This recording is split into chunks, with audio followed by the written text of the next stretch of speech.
Welcome to penny-wise. आज हम बात करने वाले हैं एक ऐसे इन्वेस्टमेंट ऑप्शन की जो कि बहुत ही कॉमन है लेकिन हम सबके दिल के बहुत ही करीब है।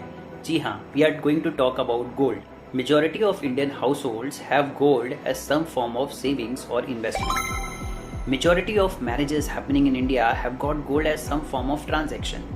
आपको पता है हमारा ऑब्सेशन कितना ज़्यादा है गोल्ड से कि हमारी सरकार भी हमसे परेशान है इस मामले में।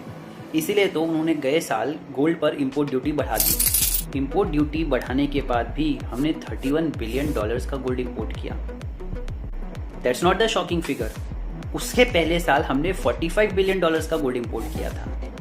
फॉर अ कंट्री जिसके foreign exchange reserve $550 billion, $600 billion के आसपास हैं, वो देश लगभग 40 से 50 बिलियन डॉलर का सोना इंपोर्ट करता है। किसी भी देश की सरकार अपने फॉरेन एक्सचेंज को यूज़ करना चाहेगी असेंशियल आइटम्स प्रोक्योर करने के लिए, जैसे petroleum and related products, agricultural products या मेडिसिन्स। लेकिन हम 40 to 50 billion dollar every year खर्च कर रहे हैं सिर्फ सोना इंपोर्ट करने के लिए, विच इज़ नॉन असेंशियल। क्यों है हमारा ऑब्सेशन इतना गोल्ड के साथ? Do we consider it as a good investment option, a good saving option? क्यों हमारे बड़े बुजुर्ग हमें हमेशा पुश करते आए हैं to have gold? Let's try and analyse all this. तो हर एक पदार्थ की एक इंट्रिंसिक वैल्यू होती है।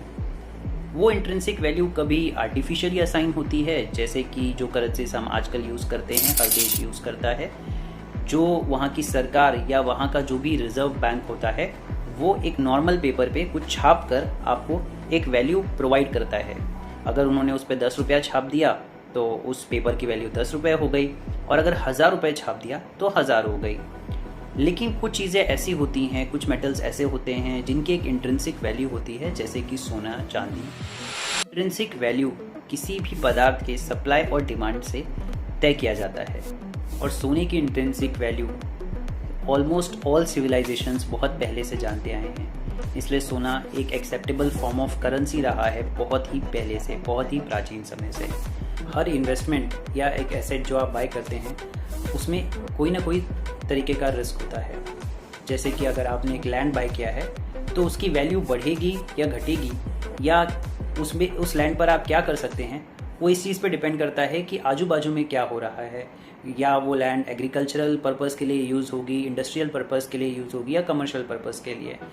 अगर सिमिलरली आपने कोई घर लिया है एज एन एसेट, तो उसकी वैल्यू, उसकी प्राइस भी आपके कंट्रोल में नहीं है। वो इस चीज़ पे डिपेंड करती है कि आजू बाजू में कौन से प्रोजेक्ट्स आ रहे हैं। अगर आपने आपका वेल्थ या एसेट करेंसी के फॉर्म में, हार्ड कैश के फॉर्म में स्टोर करके रखा है, तो उसके भी या तो कभी डीवैल्यू होने के चांसेस हैं, चोरी हो जाने के चांसेस हैं, या फिर इन्फ्लेशन के कारण उसकी वैल्यू कम हो जाने के चांसेस हैं। तो हम क्या सजेस्ट कर रहे हैं?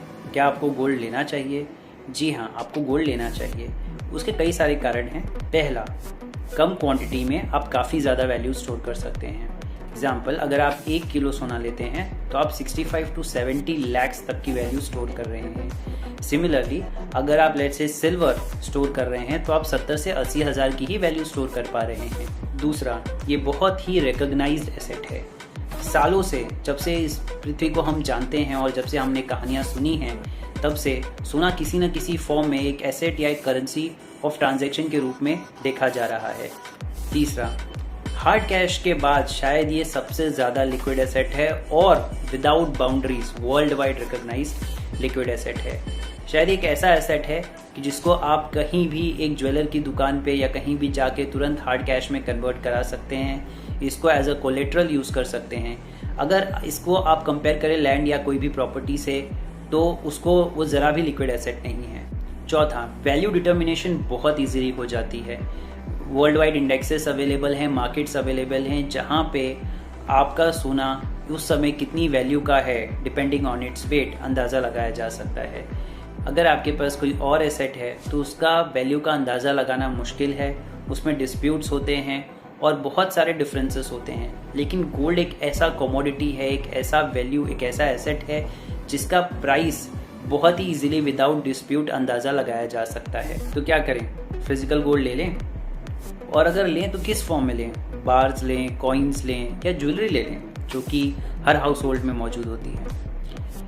हमारे हिसाब से ज्वेलरी आपको ज़रूरत जितनी हो उतनी ही लेनी चाहिए। जब भी आप एक ज्वेलरी लेने जाते हैं तो डिपेंडिंग ऑन आप कैसा डिज़ाइन चूज़ कर रहे हैं और कितना कॉम्प्लेक्स, आप एटलीस्ट 15% और मैक्सिमम तो कुछ भी हो सकता है, बट ऑन एन एवरेज आप 25 to 30% of the jewellery of the gold value आप सिर्फ मेकिंग चार्जेस में दे रहे हैं। तो अगर लेट्स से बहुत अच्छे मार्केट में अगर गोल्ड अप्रिशिएट हो रहा है और आपको ईयर ऑन ईयर 12 to 15% का रिटर्न दे रहा है कैपिटल गेन्स में, तो आप 2 साल में लगभग जो आप गेन करेंगे इन कैपिटल वैल्यू वो आपने मेकिंग चार्ज में ऑलरेडी दे दिया होगा। अगर सेम फिजिकल गोल्ड आप बार्स या कॉइन्स में स्टोर करते हैं तो वहाँ पे मेकिंग चार्ज अराउंड 7% होगा, which is like 20% gain on the jewellery. Also अगर आप गोल्ड ज्वेलरी के फॉर्म में स्टोर कर रहे हैं तो जो ज्वेलरी के डिज़ाइंस आपने बनवाई हैं वो कुछ समय के बाद पुरानी हो जाती हैं, फिर आप नए डिज़ाइंस बनवाना चाहते हैं। आप जब इस गोल्ड को वापस ले जाएंगे ज्वेलरी शॉप्स में और इसे मेल्ट करवाएंगे तो एक कुछ परसेंट 0.1 to 0.5% जितना लॉस आप बेयर करेंगे गोल्ड वैल्यू पर। जो आपने पहले मेकिंग चार्ज दिया था वो तो आपका लॉस है ही, और एक दूसरा नया डिज़ाइन बनाने में आप अगेन जो एक मेकिंग चार्ज देंगे जिसको हमने अराउंड एवरेज 25% माना है वो भी आपका लॉस होगा।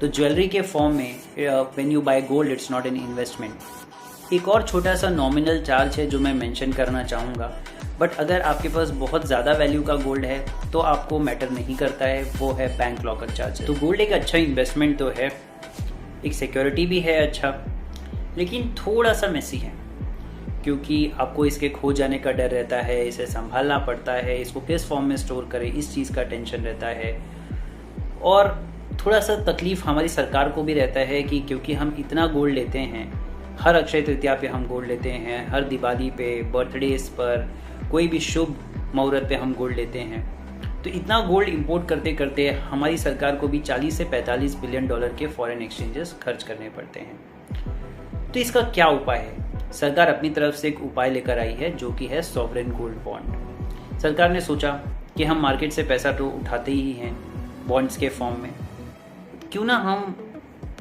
एक ऐसी स्कीम लेकर आएँ जिसमें जनता को गोल्ड ओन करने का जो एक फीलिंग है वो भी मिले और वो मार्केट से पैसा भी उठा ले और सेविंग्स भी हों, और अगर आप गोल्ड ले रहे हैं तो उसका जो कैपिटल गेन है वो भी आपको मिले। तो सोवरेन गोल्ड बॉन्ड स्कीम है क्या?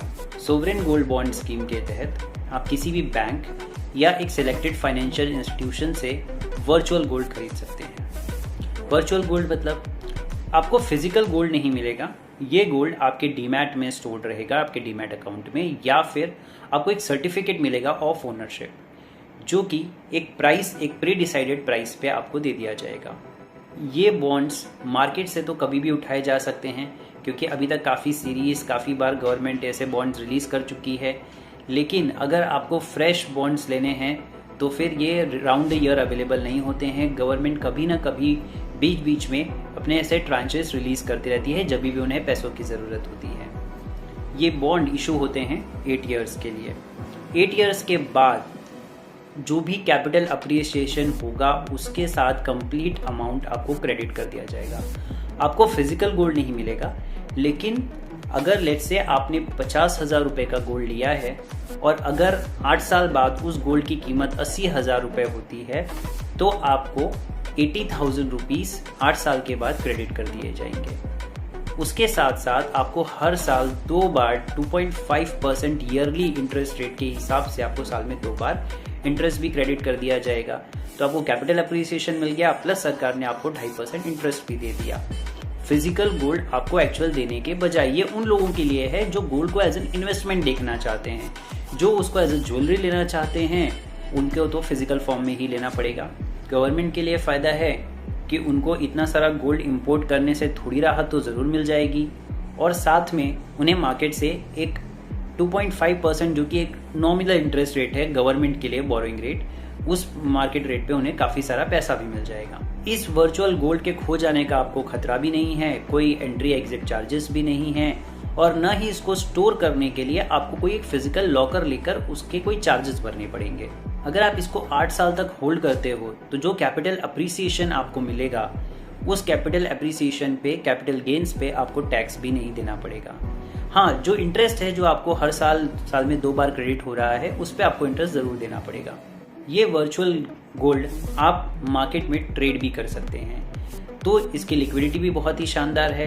आप चाहिए तो कल सुबह आपने 50,000 का गोल्ड लिया हुआ है, कल उसकी कीमत अगर 60,000 रुपये है और आप उसको बेचना चाहते हो तो आप मार्केट में उसे बेच सकते हो, वो ओनरशिप किसी और को ट्रांसफ़र हो जाएगी।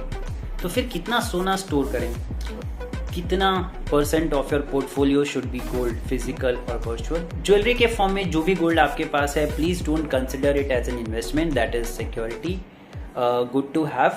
पोर्टफोलियो का 10% is fine and we recommend 10% more of that in virtual gold of your portfolio.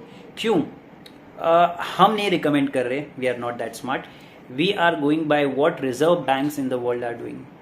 Every reserve bank has at least 10 to 15% of their entire portfolio as gold. The most recognizable asset, probably the most liquid asset. Let's buy gold.